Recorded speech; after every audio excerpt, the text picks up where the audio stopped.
किसी भी आईपीओ का जो अलॉटमेंट का रेशो होता है, जब भी अलॉटमेंट की फिगर्स आती हैं उसमें रिटेल कैटेगरी में, स्मॉल एचएनआई कैटेगरी में, बिग एचएनआई कैटेगरी में वो किस हिसाब से होती है। देखिए, अगर तीनों कैटेगरी में 10 टाइम्स सब्सक्राइब हुआ है, ठीक है, रिटेल में 10 टाइम्स, स्मॉल एचएनआई में 10 टाइम्स और बिग एचएनआई में 10 टाइम्स, तो अब उसमें जो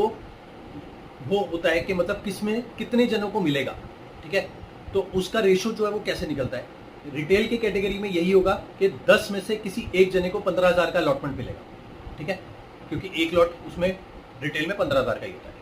स्मॉल एचएनआई में अगर 10 टाइम्स हुआ है तो उसमें भी सिमिलरली 10 में से एक जने को मिलेगा, बट उसके अंदर जो अलॉटमेंट होगी वो 2 लाख रुपए की होगी। थर्ड जो केस आता है बिग एचएनआई का, उसमें क्या होगा, 10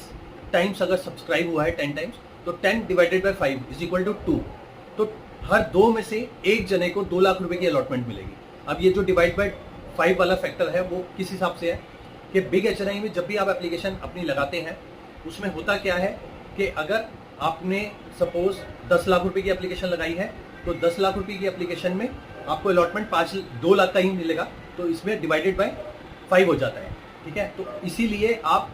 जो भी आपका नंबर ऑफ टाइम सब्सक्राइब होता है उसको डिवाइड बाय 5 करेंगे तो ही आपका वो फिगर आएगा, इसीलिए 10 divided by 5 is equal to 2, तो 2 टाइम्स जो है 2 में से एक जने को अलॉटमेंट मिलेगा। थैंक्स।